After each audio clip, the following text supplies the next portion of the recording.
Hi, welcome back to another edition of Inside Great Lakes Sailing. I'm Greg Norman, your host. We have a rather unique show today with a couple of aspects that are going to be, I think, quite enterprising and endearing. First, we get a chance to talk to Connor Corgard, who's one of America's better small boat sailors and is trying to make a bid for the 2024 Olympic team running to Paris. Connor's been all over the world, both as a sailor and a coach. Spent some time in New Zealand. He's going to talk a little bit about the junior sailing and the youth sailing in New Zealand and what it's like to kind of live as a vagabond in a travel trailer and moving around the country and trying to pursue a dream. I think you're going to find his conversation to be insightful. And if that wasn't enough, you're going to get a chance, actually in here in a couple of seconds, you're going to get a chance to see a junior sailing boat at Crescent attack one of the boats in the harbor while we were doing the interview. And I say that is just somebody got off on the wrong tack. And when we looked up and we heard a bang, we found out that one of the 420s had crashed into the side of the boat. Interestingly enough, that was my boat. We're hoping that there's no problem with the boat, and certainly hopefully the kids are safe. But we've got it on film, so we thought we'd share that with you just as an opportunity to kind of have some fun.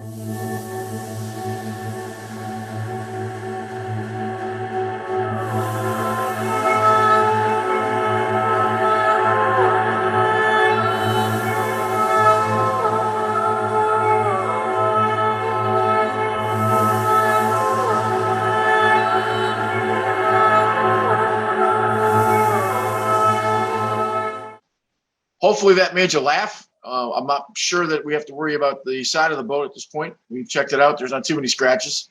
But I've not actually had a boat attack seen on video while we're doing an interview with somebody else. But I thought it was kind of cute, kind of funny. So hopefully you enjoyed that. But I want you to stay tuned for the interview with Connor, because I think you're going to be really surprised at how articulate this young man is.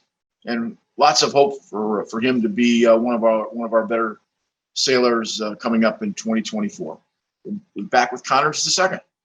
Hi, welcome back to another edition of Inside Great Lakes Sailing. My name is Greg Norman. We are with Connor Corgard.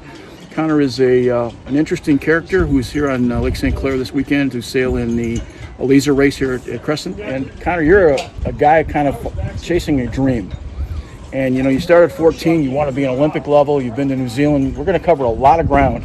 But I want to go right back to the beginning of when it was like at 14 to all of a sudden somebody gives you a boat and the dream begins. So maybe talk about that.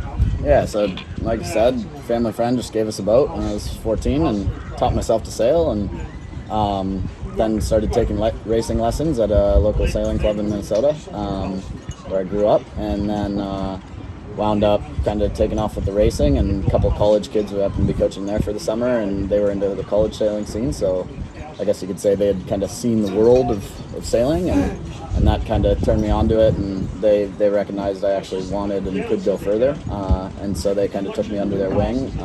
That by the name of Derek Packard and Hugh Harris, and they kind of got me really going in the racing scene, and then wound up kind of even transferring high schools throughout the years, just so I could sail more. I was a pretty big time ski racer, and wound up taking that off. Kind of got to the level where I had to choose either ski racing or sailing, even though they were fairly complementary, but had to put my time into one. So when I was about 16 years old, I wound up transferring high schools. Drove about 2 hours a day to go to high school, different spots, so I could go get training with one of the former U.S. Olympic coaches, Gordy Bowers, on Minnetonka in Minnesota, and did that for several years, and then wound up kind of coming out to the Detroit region, out to Grosse Pointe, to coach and work out here and do some training, and did that kind of latter end of high school years and into college. and wound up realizing I really, really love this, and I can really make something out of it, both coaching and sailing. So, At what point do you know that this was the dream for a lifetime dream? Was there a moment? first time I set foot in a boat, a sailboat. Okay, so the obvious question has nothing to do with sailing. Yeah.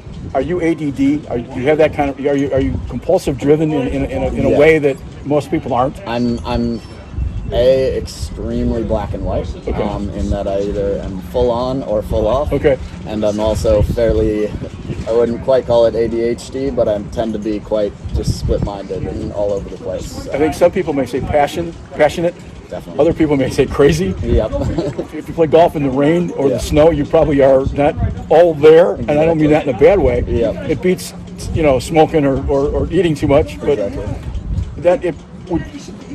did you feel that way about ski racing? I did, growing up, I was kind of put on the planet to go get a gold medal in ski racing, and I loved it, and it was my passion for many years. I was on skis before I could even walk in the backyard, and just when I was always kind of into nautical things as well, though, and loved water, and then what wound up happening was, I guess I was loving them both, and then I kind of realized I want to choose one, because it's not that I wanted to leave the other, but I wanted to really concentrate on one. In a conversation before we sat down to talk, you had mentioned that part of that goal was to win a medal. That's sort of do you set yourself up for failure if the medal doesn't come, but you still have the love and a passion for the sport?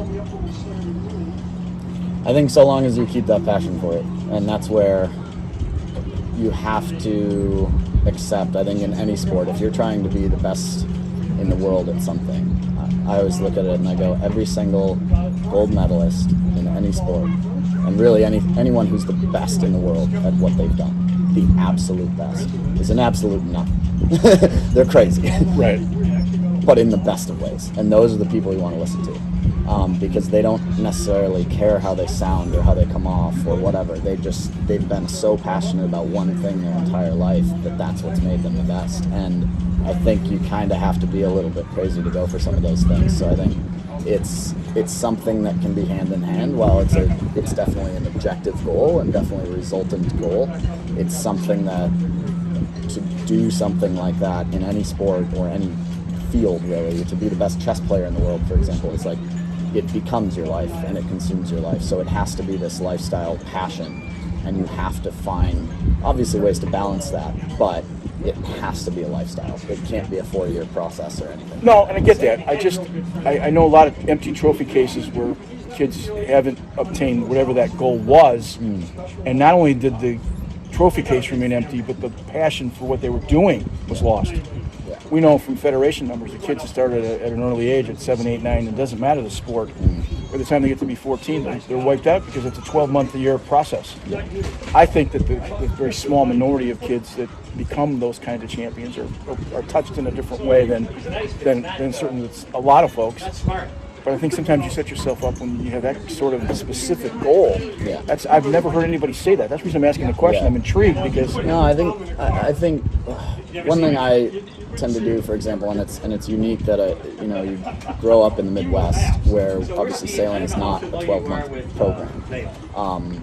But to compensate for that, you kind of have to be sailing 6-7 days a week almost during those 9 months that you can, and that means sailing right up until the lake is frozen, like a nut. But what you wind up doing, if you're at kind of maybe a California style program, a Florida style program, or pretty much anywhere in the world where you can sail 12 months a year, even if it gets cold, you tend to not be doing 6-7 days a week. You're doing 3-4 max days a week. Maybe in a big training block you're going to do 5.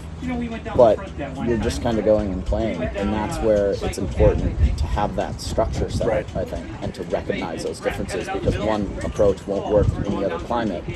And at the end of the day, if you want to be good at something that is Florida-based, you're probably never going to see a professional ski racer who's medaling out of Fiji, and vice versa for sailing. It's really hard if you're from Svalbard to be a good sailor. Geography plays a great part in the process of success. Yes. We put together, I'm involved in the ski racing world, and we put together an Olympic program where you could make an Olympic team skiing on 300 feet of landfill. Yeah.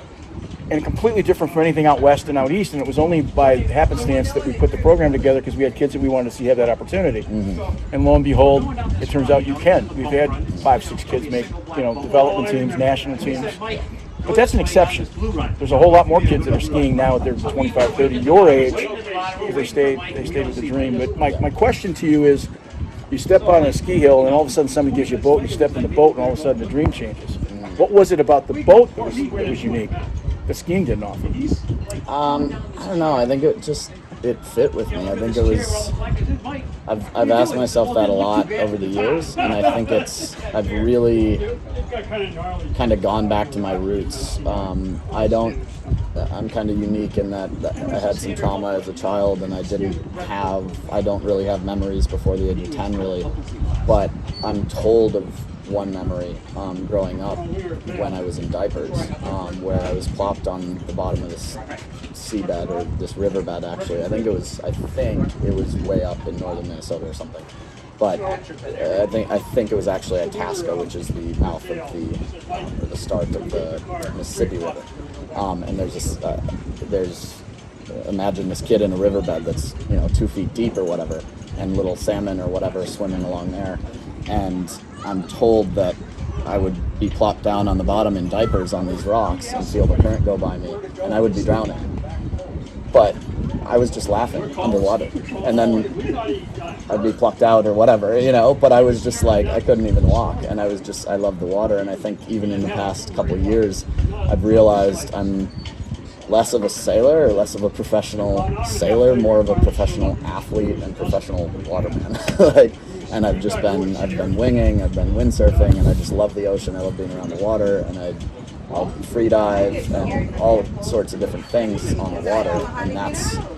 And it's not that I don't love skiing, because I love it. And it just so happened that I hadn't skied in a while since I quit. And I skied 6-7 months ago down in New Zealand for the first time in a decade. Oh, Cook. Yep. Or down at Cardrona. Okay. And loved it. But it was loved it. It came right back first run. But it was just an interesting dynamic, because it is still a water sport. It's just frozen water. And so it was kind of fun doing that. But I think at the end of the day, what it's about is you have to find your passion in what you do. And skiing, while I loved it and it got me out of a lot of bad things in life, I think I realized in my latter teen years that it wasn't necessarily just skiing that I loved, it was sport. And when I can be around water and mesh sport, I feel like a king, and that I've made it in life because I get paid to do it every day. Okay, so 14, you start to competitively move up the ladder. You go through high school. Where'd you go to college? I went to school out at Roger Williams University out in Rhode Island. And you sailed out there? Yep. Is that where maybe the ideas of big-time sailing sort of hit? I mean, I guess, yeah, a little bit. Probably before that, even though I was lucky enough when I transferred high schools to get kind of, not really recruited because it was high school, but it was, I spoke to a coach at Minnetonka High School who was actually the former U.S. Olympic head coach, Gordy Bowers. And he had coached multiple Olympic medalists back when we were actually a powerhouse in the sport. It's absolute love the guy. I haven't seen him in a decade, and he's still going strong. He's the type of guy who, again, he's just a nut, and in the best of ways. Biggest compliment I can give. And he was one who just really showed me, like, look, you have talent, you have passion, and you're willing to work hard, and that's really what it is. It's less, that first one, talent is really irrelevant, frankly. It's to me, it's more about the amount of work you want to put in, and he had that expertise to lend to me, and was willing to pour that time into me, because he really taught me, I think, that I'll put in you whatever you put into yourself as a coach. Right. Or from his perspective as a coach, I'll pour into you as an athlete.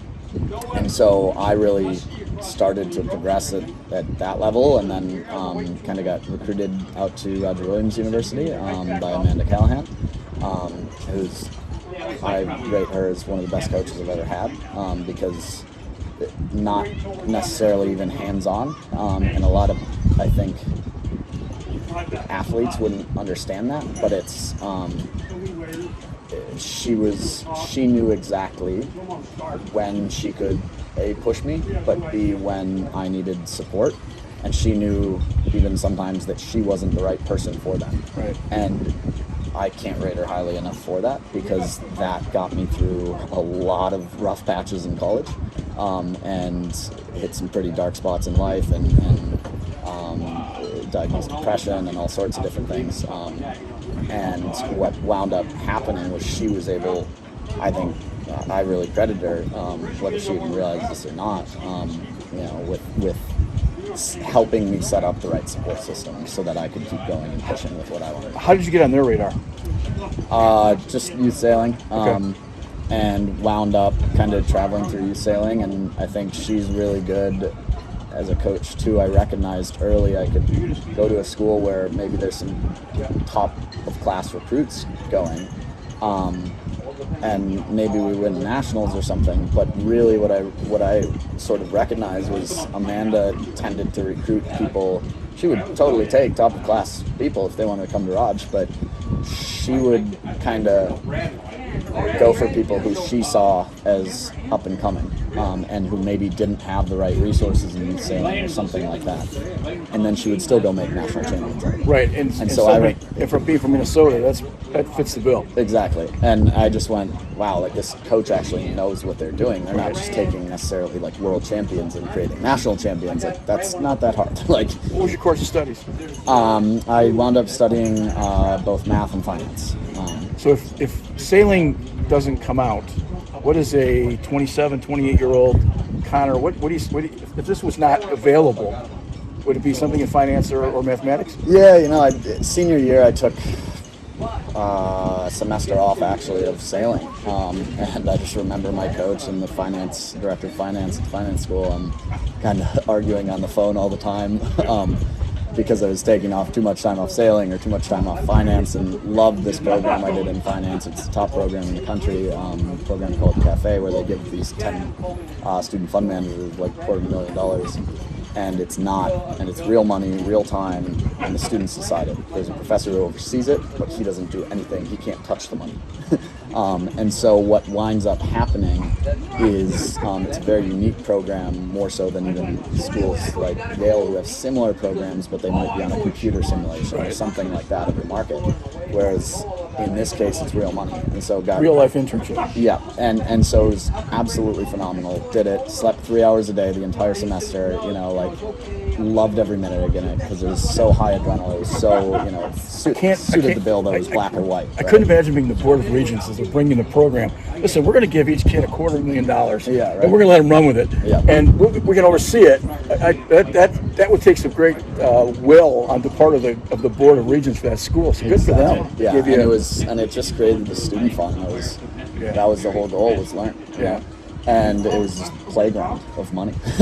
And so it was cool. It was high stakes and it was real life scenario. But I just finished it and finished up with it at the end of the semester, and had all the big offers to go straight to Wall Street, and just woke up and said, you know what? If I do this, I loved it, but sometimes an internship you figure out exactly what you love it, but you still figure out exactly what you don't want to do, and that's what I discovered. And my finance professor, luckily at the end of it, he got kind of mad at me for doing something stupid, as I would always do, and he said, Connor, look, like you're gonna he would always say, you're gonna go do your wholesaling thing, you're probably gonna go get a gold medal, and one day your body's gonna fail you and you're gonna call me and I'm going to get you any flipping job on Wall Street that you want.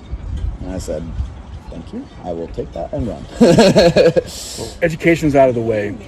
And I guess the core of this interview, you're a guy who decided to trace a dream that would not be typical. And that is you want to chase this gold medal. And that takes all kinds of roads. You've been to New Zealand, you've been different places, but let's start from college and kind of walk us through when you make that decision to buy a motorhome and live on the road and sort of become a vagabond, maybe a ski bum, for lack of a better term. That takes a great deal of strength, because I'm sure that's not what mom and dad would foresee as a future for their son. Yeah, it's mom's definitely I don't know what the word would be about the motorhome, but it's funny. So I guess we're just started. So. Yeah. I mean, I was in school and I knew I always wanted to go Olympic, and that was always my goal. And so wound up kind of coaching was always the vehicle to do that and keep making money while I was trying to kind of learn more and train. College sailing was access to coaching for me, and so I wound up turning down some pretty great schools and even offers for university because I wanted to go to Roger Williams to sail, and wound up doing that those 4 years, and rewarded nicely for it in terms of ability wise, and loved every minute of it, and I wouldn't trade it for anything in the world because of the journey that it took me on. And like I mentioned before, it got me through a lot of rough spots and stuff like that. And my coach was a big part of that. So now you're on this trail, and it basically is you're sailing in all kinds of circuits, and you're trying to work your way through and trying to work your way up the ladder. Is that more or less the way it? Yeah, exactly. And it you get the results kind of there, and once you prove that you can get a couple results, you start to realize, I think I can do this. And I really want to. So wound up coaching down in Annapolis for a little while. Left that to kind of go do some pro sailing on bigger boats, and was kind of back and forth to Europe a little bit, and on pretty top-notch programs. But wound up sort of waking up and realizing I'm not learning the right things. I'm learning heaps, but not the right things that I need to go to Olympics on small boats. So with that, it was, okay, well, I really could care less about how much money I make in the sport. For me, it's that Olympic-driven route, and I want to go earn a medal for my country. And that's what I'm passionate about. So it was just, I want to go try for this goal that I have. This is my life's purpose in my mind. And to do that, I want to learn from the best. And so I went to put myself in that environment. So let me back up some. You're a small boat sailor who goes big boat. What you learn in the big boat that you might not have learned? Is it different? It's definitely different. How to work together as a team, how to like how big boats operate. But I think the biggest thing I always tell younger sailors who might kind of, especially in the Midwest, we kind of have a decent professional sailing scene, a number of regattas around Chicago and the Great Lakes region, and even out east in California. But I think some young sailors will see that and they will go, I want to go pro, because they see the result. But A, it's a lot of hard work, and B, one of the best things you can do is be sailing tournaments, because the small boat makes the sailor. Give me a tangible understanding of what a 25-year-old kid can make in a given year, calendar year, financially, if he's decent at it. You don't have to be the best, but just somebody that has some skills. You can definitely make like several tens of thousands, even upwards of six figures, if you're doing it right and you set up your connections right. Okay. It's a lot of networking, and you have to have that skill. Okay, now here's the other thread. Every sport we know, your career is basically done when you're 20, 21, 22. Sailing, you can be a world-ranked sailor and be 50 years old. It's a unique marketplace like no other. You may have made the argument that maybe golf has that, but even the guys that are on the senior tour aren't performing at the PGA US Open level. That changes the marketplace for pros, because you can be a pro at 40, 45, 50, 55. So I would think there'd be less openings, and somebody with experience makes more sense than having somebody that's youthful. Yeah. Under that Definitely. sort of understanding. And I think, it depends on the class. It depends on sort of what it is. But I think it's interesting what we've seen in the America's Cup over the past even decade, because I think for a little while in the early 2000s, you see America's Cup used to be in kind of the highest level of big boat stuff.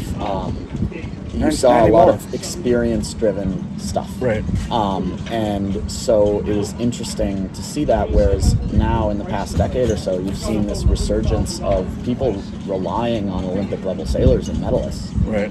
Those guys are, frankly, the guys who make the team. There's plenty of other spots on the team, Sure. and there's that are completely necessary. Sure. But it's, at the end of the day, who's the one winning the cups, who's the one winning the Volvos, who's the one winning stuff like that. It's not necessarily just the guys with the most experience. It's the youthful guys who are also proving themselves in dinghies on an Olympic circuit. I've made this statement, we've done 60 shows, I've made this statement at least 20 times on the various shows. It's not sailing when you're wearing a helmet. So to that extent, 52s and some of the other big boats, the monohulls that have come on board with the Syndicate in the Mediterranean, the California, certainly Great Lakes have got a great 52 series. It's been fun watching the growth of that. And if you look at most of the guys that are on those boats, most of them all start out with small boats. Yeah, exactly. That's just you have to. You have to. And you can learn plenty on big boats, but it's all sort of stuff where frankly you can learn that because you learn to do so many rolls on a small boat, and the feedback is different. And you have wipeouts, whereas instead when everything's sort of, for lack of a better phrase, dulled down because you're carrying this giant weight around on the bottom of the boat, nothing that drastic can happen. It might seem drastic that you lose your rig, but you can do that in the dinghy. It's just smaller. So. The other aspect of your world and your travels is that you made a decision to go to New Zealand. Both as a coach or as a competitor, or both? Both. Definitely as a competitor, the sort of inspiration came from. I just realized, look, I want to keep putting myself in the realm of the best, and I want to learn from the best how anyone can go and get an Olympic medal, and the countries that seem to be doing that the most consistently over the past 20, even 30 years now are Australia, New Zealand, and the UK. The UK obviously dominating just a few days ago now that Tokyo's done, but I was really, really pleased in retrospect that I wound up in New Zealand because of the approach that I learned of all three. And it's not that I think that New Zealand's is necessarily better, because they struggled to even get medals this club. They got a few.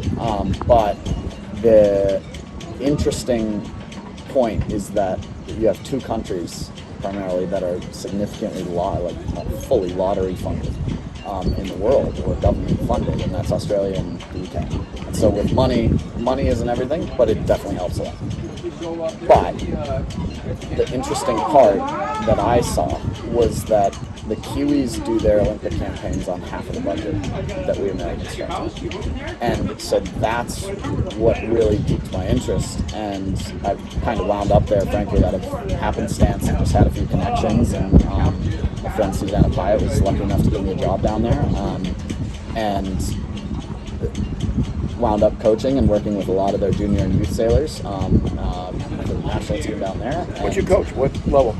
So I start out Opties. I love Optimists just because I love that age group. And they're just so fun to play with, and I always say I'm a 10-year-old at heart. But I really it turned into, as those Opti kids aged up, it turned into coaching all the youth classes, really, 420 or I-420, I guess I should say, in North America. 29er, NACA 15s, lasers, everything. A technical question. We've had a long discussion over the last couple of years on this show and around the area. Optimist to 420s. Should there be a mid boat before they go from Optimist to a 420? I don't see a reason to. Okay. I think first it depends on if you. I think really any boat that you're sailing, that you enjoy sailing, is the right boat for you. So if that means you enjoy being alone, look at a single-handed route. Okay. Whether that means Laser, Wasp, or some other single-handed boat, it doesn't have to be the mainstream boats. If that means, if you like to be with someone else, like you're a bit more of a social sailor, and I don't mean, or I should say social racer, where you enjoy that teamwork aspect. You still love the racing, but then it's okay, well maybe we're looking at double-handed. And beyond that, it's okay, maybe we're looking at big boats or something like that too. But while you're young, it's really find what suits you and build on that. And so one thing I always like to do, and I've developed over the years as a coach, is I start this as young as 9-10 years old with my Opti kids when they come up to kind of the racing level, is I sit down with them and I do goal setting sessions individually. And so it takes, you have to coax what a 9-year-old wants in 3 years' time. Right. They don't know what they want tomorrow. No. But if you pose the question, Right. and from the right angle, and you can talk to kids easily with the experience of it, and it's not just coming from mom and dad where they might feel a pressure to say something one way or the other, then they tend to, at least it puts it on their radar. And by the time they're 12 or 13, they know how to do their goal setting now, not only long-term, but mid-term and short-term. Right. And they understand that, look, to do anything I want in the world, I've been a true believer that it's not really talent-based. It might be a little bit, but what happens is it's really just hard work. And it's setting up your goals in the right structure. And it's time on the water, but it's structured time on the water. What do they do in New Zealand? And I think they do the best job in the world, just from conversations, and I have no expertise. But what do they do differently than here? I think there's a lot more inside baseball, a lot more sandlot. Kids just go out and sail. And I've said this since I've gotten involved in this entire program, is that it's just, everything's structured here. Yeah. And sometimes the only way you learn how to go down a steep hill by yourself is go down a steep hill by yourself. Yeah.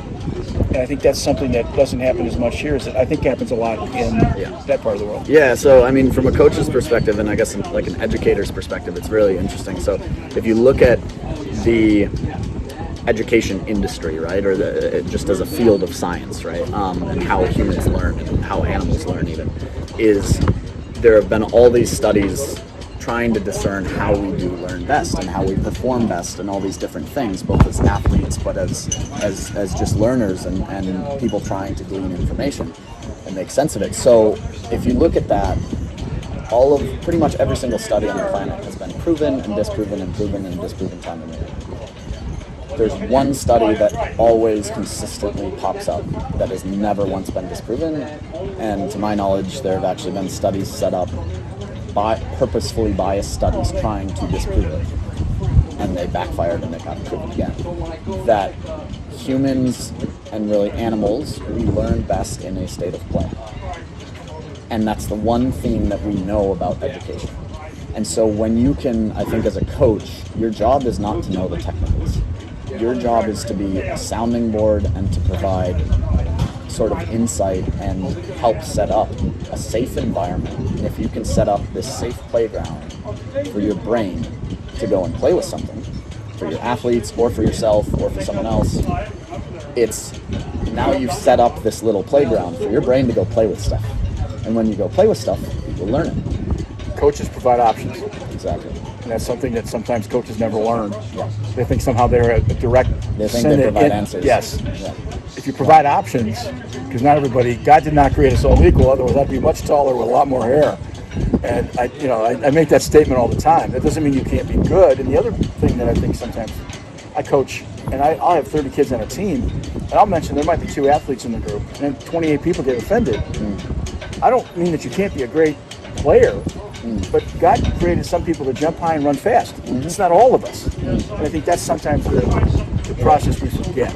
Yeah, and I think at the end of the day, it's like it is in sailing. It's a weight-based sport, so you have to look at things and go, look, if I'm 5'2", maybe I'm not going to be a pacer sailor, and vice versa. It's, if you're too big.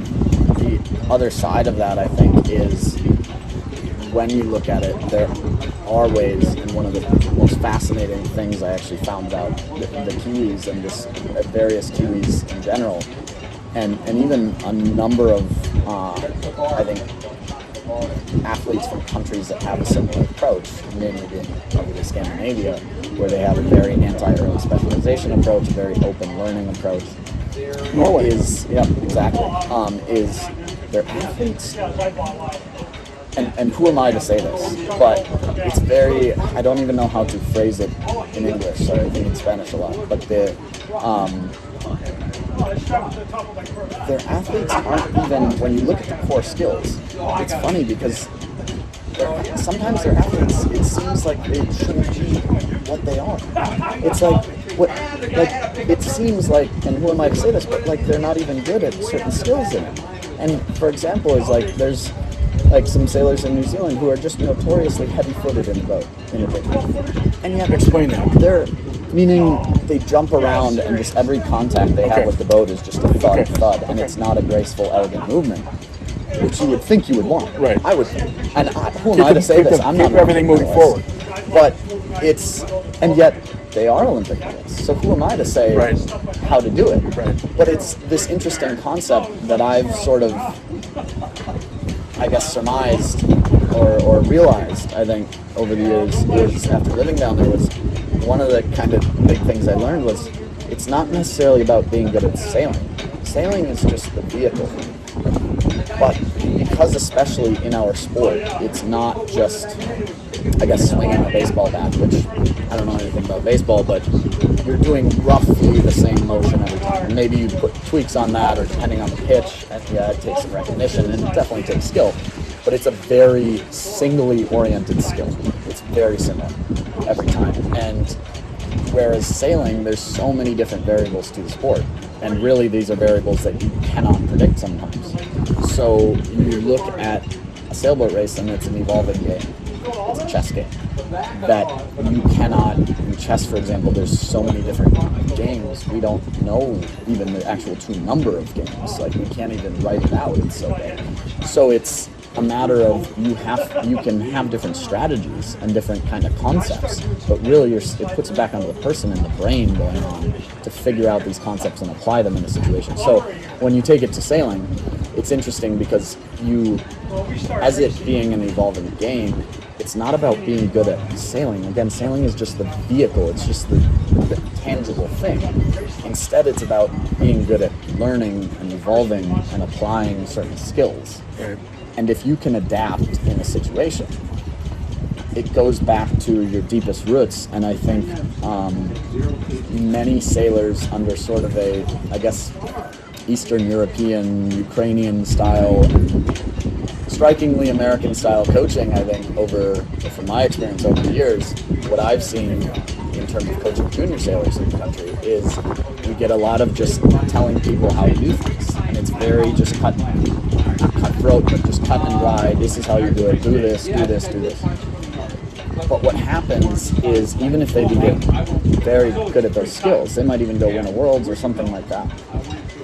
But when we get to the Olympic level, or when they age up, what tends to happen is you lack this bit of confidence around it, because there's a subconscious basis for it in sports psychology that you're essentially always using, I believe it's called assimilation as compared to actualization in your learning, where if I hire you as the coach, you might be the best coach in the world, but when I get into the moment, were you the best coach? Did I pay you enough to give me all the information? And that's what can actually, it might never even be conscious, but that can affect how the athlete performs. Well, you can't assimilate until you activate into do what you're talking about doing, because it's the process of, I think that coaching is nothing more than taking people down a road that they're not familiar with or they don't want to go necessarily, and making them think they went there. Exactly. And if you can do that, then you probably work as a carnival barker in a carnival someplace. But I think that's the psychology of understanding not everybody gets treated the same way in those kinds of things. My biggest coaching philosophy is the best coaches coach themselves out of a job in the long term.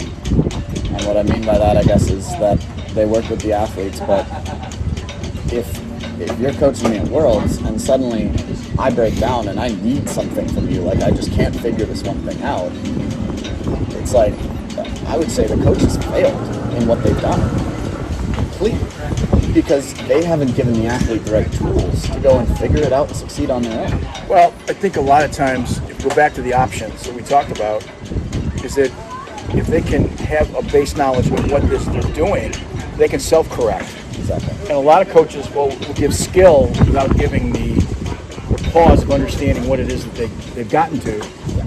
And if they can't correct themselves, so my favorite question as a coach is to say, explain it back to me. And if they can't explain it back to me, I did a pretty job of explaining it. And if you can do that, now they have some understanding. So if they're out on the fourth tee, or they're in the middle of a boat, they can't yell 400 miles to pull a jib in. Yeah. Or whatever adjustment they might make. That's something that they're going to have to learn on their own. And the faster they assimilate, the faster they become champions, or they get better at their process. Your best tool as a coach is the athlete's brain. And and it's how you help shape that brain to work for itself. So from New Zealand to where? To here, back to the States? Back to the States. So I moved back several months ago, and now I kind of lived down there. It was going to be 3 years. COVID hit. Obviously wasn't going to leave the paradise of the world the past year and a half, and it was a heck of a ride. Hard to explain how beautiful New Zealand is until you've been there. It's, yeah, and to be there, you know, we stamped out COVID initially. It was really, really hard lockdown. When people say the word lockdown here, I just kind of laugh, because I go, like, we're not even speaking the same language. You don't know what that word means. Right. Like, you don't know what a lockdown is. Like, you don't have a right to say that. Like, and that was hard. Very hard for 4 weeks, and then we came down into level 3, level 2, level 1, which was kind of normal. And they obviously closed the borders. And I'm not saying that approach would have worked anywhere or anything, but it worked. And thank God for Jacinda, because Aunt Cindy did the right thing. And she's phenomenal as a prime minister and leader, in their health ministry and all that. And so anyway, stayed there, but then kind of after America's Cup and stuff like that, things wrapped up. I kind of got to this point where I said, okay, well, what I come down here to do again is learn Olympic stuff, in my opinion, the right way. So, time to go do it. And now 470, the class I want to go in, is East Coast mixed. So male, female in the same boat. So I'll be looking for a female driver. So anyone out there? For the novice, explain the difference between a 420 and a 470. Yeah, so 470, well, I guess first, especially with North American audiences, you have the Club 420, which is kind of like trying to drag race a school bus. Which is some of the boats we have going out right now. Yeah, and those are very popular in America. Actually, one of them running into my boat as we speak. Oh, Jesus, yep, there you go. That's an issue. We just took a small break. Somebody took a 420 into the back of my big O'Day and explained the difference between 420s and 470s. Yeah, so 420, I guess, again, North American audience. Club 420 is kind of even a dumbed down 420. And it's just made to be durable, excuse me. It's made to be very durable, not necessarily lightweight, not necessarily fast, just made to be durable and cheap. And so the problem with that is, I think a lot of things have been sacrificed in the technical realm, so that sailors, when they sail them, they actually, frankly, go backwards even from optimists, because it's sort of like they're stepping down a ladder rung in terms of complexity of boat. The weight in a 470 should be equal to that in a 420, because there's always weight. They'll talk about the right weight. Should be a little bit more. So 470 is just a bigger 420. And then there's also I-420, which is the true world's 420. And the 420 was designed, it's 427 meters long. And 470, same thing, 470 centimeters. So just a bigger version. It was designed to be that bigger version, the adult version of a double-handed classical boat, displacement hull, pre-plane boat that does plane well. And so it's designed to be a little bit bigger compared to necessarily fin sailors, 49er sailors. You tend to have a smaller driver because you want all the weight, and all the power in the crew who's on the wire. 470 is an Olympic event, 420 is not. Correct. Okay. Correct. So 420 is just the junior version. Collegiate boat. Yeah, exactly. And only collegiate boat is, again, Club 420s, which is almost nothing like a 470. I like to say, it's basically, they look the same to the untrained eye, but an I-420, an international 420, is what the rest of the world sails. They're way better because they're way more technical. They teach you a lot more. They do break a bit more easily. Novice question: is a 470 faster than a 420? Yes. Yeah. Marketably. Yeah. Okay. Yeah. In certain conditions, they're about equal. But I mean, a lot of times, like in New Zealand, for example, we have a maximum national fleet of 12 or 14 boats, right. 420s, and then 470s. Like if the schedule was aligned and it was like, let's host our nationals together, well, we're only going to get. We had maximum, I think, 7 470s. We were all just like happy as Larry to throw everyone on the same line. Sure. It was the same course. Obviously, we'd wait a little bit longer in the 470s for the 420s to come finish, but it was perfect because it was just like, it's more boats on the line. It kind of challenges the 420s to think harder because they're starting next to someone who's probably going to be faster or who's at least a different mode than them, who might be faster and lower, so they can hold on higher. But it's different. Where do you find a a mate, as it were? I think just traveling around, and Okay. so hence the motorhome. And so I've kind of moved back to the States.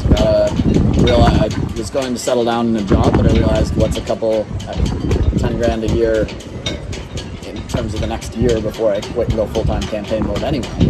And so just said, wait, why would I settle down? Now is the time I need to be most mobile.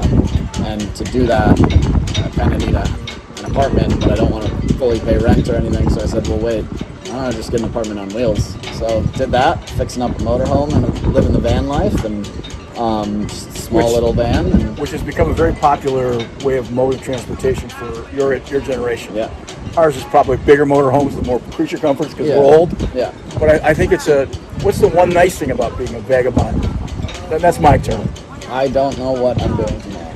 Okay.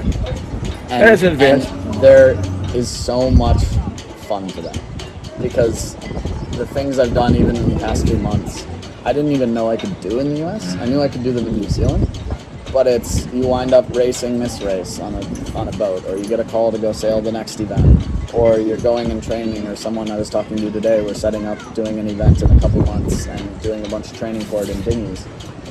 And then I wind up free diving in between there, and cycling and anything I want, because I don't really have a schedule that's pinning me down. Now we're interviewing you at Crescent Sail Yacht Club here in Grosse Pointe. You were here over the weekend for a no coast race.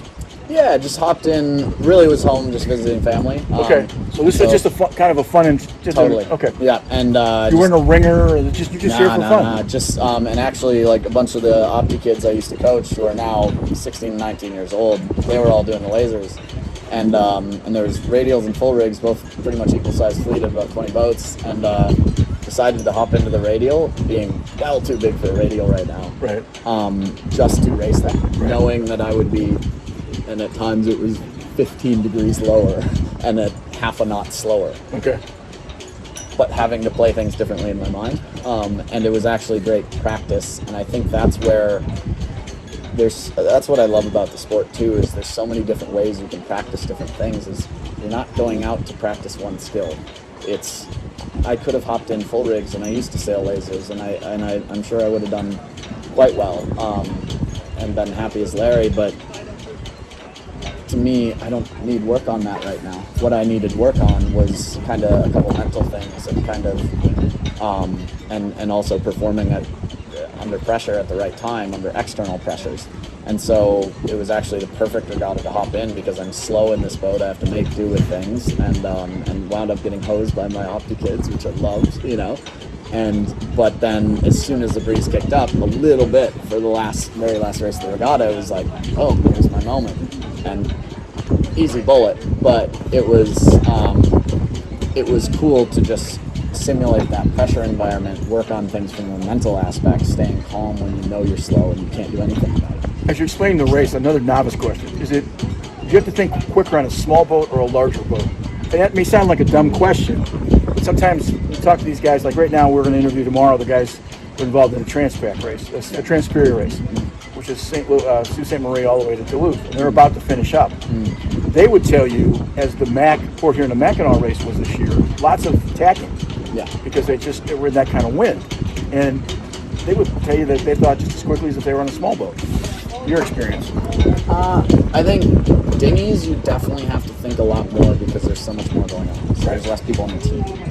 If you're a tactician on a larger boat, Maybe that's the case. you have to think the same amount. Right.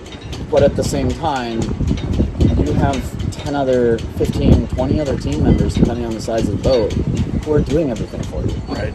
So that's That where, makes sense. frankly, I don't think it's as difficult, because you sit there and you're doing 60 beats per minute just standing, and we call it, you get tactician finger from pointing too much, and you just go, oh, I got a good workout today on my finger from pointing.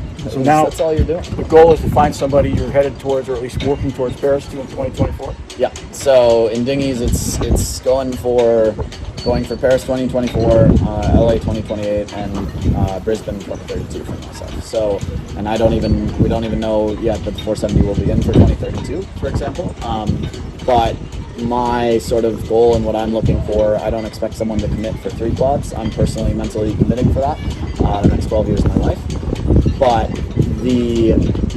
And once I find this person that'll be settled down in an area and just start just building time together in the boat. I'm at a point where I don't need time in the boat necessarily, but I need time with the right person in the boat. If in those 12 years and 3 quads, if halfway through you obtain the gold and there's something hanging around your neck that isn't bronze or silver, you still stay in a 12-year plan, or is that? Yeah. Okay. Definitely. Because repeating is harder than winning. Oh, definitely. And I think that's the challenge. Like, we saw that in the 49ers, and we saw that in the 470s in Tokyo. It was like you know, the 470 boys from Australia, Maddie and Will, they won gold in London 2012 and wound up getting bested and getting silver in Rio. And so it was like, ooh, can they repeat? Like, and their coach, Victor Kovalenko, is the medal maker. Like, that guy is, I think he's up to 7 or 8. Well, there was a 49er race last week where somebody was up 8 seconds, turned the corner, went over, then ended up 12 seconds behind, and they ended up silver when they were way out in front. And it reminded me, you're a ski racer from the Midwest. I always think of when you're racing small hills, you get up north, you can race, make a mistake. Downstate, one mistake, race over. Yeah. And that perfect example, you better be on it, on the line the entire time, and I think that's true of small boats. I think that's where it just comes down to pressure and performing at the right moment, and being able to manage that pressure and in a healthy way. I read an interesting article this morning that I really felt with, that it was cool that so many this Olympic Games seem to be a lot about athlete mentality. And I think that was a big wake-up call for a lot of people around the world, not just athletes. And, you know, you saw Simone Biles and how she dealt with pressure. And I used to be a gymnast, and I can tell you the twisties are completely a legitimate thing. And, like, holy crap. And to get that at that level, and she actually had a horrendous week, and if you look into that story, but there were numerous athletes with sort of things like that. And it was cool to see that then certain other athletes, you know, were able to deal with their pressure in certain ways, and some people, of course, weren't. Anne-Marie Rindam in the laser, able to go and, like, ironically, and she says, yeah, that was a big mistake, but I still knew I was doing the right thing for me, where she drops out of the last race because she got a second yellow flag, didn't know if she could compete, but she didn't want to risk getting a DNE, and so she said, look, I know I can live to fight another day. I might have Merritt Baumeister on my ass, who's the best radial sailor on the planet. Everybody knows that. She's a favorite going into the games and in second. But I can fight her another day. I'm still leading going into the medal race, so I can do this. And she walks away with gold the next day. I think every sport has. I think we interviewed recently Anna Tunnicliffe. You know, she's disappointed after having won a gold medal. So she changes to CrossFit, and then she becomes a top 5 CrossFit person in her weight class and her age class in the world. She'd be successful if she turned out to be a baker or a tennis player. Exactly. She's just going to be one of that group, and that's not typical. I think the rest of the world is probably those who are just trying to work their way up the ladder. Yeah. You're a finance major. You got 12 years. You've got to think about. Have you figured out on a budget perspective what it's going to cost you every year? I don't think about it. Okay. Just comes down to where you go. The other side, though, is I think it's about, there's some fundraising involved, there's some support you need, but because when you're campaigning, you are 100%, it is your full-time job, and it is a 60 to 80 hour a week job.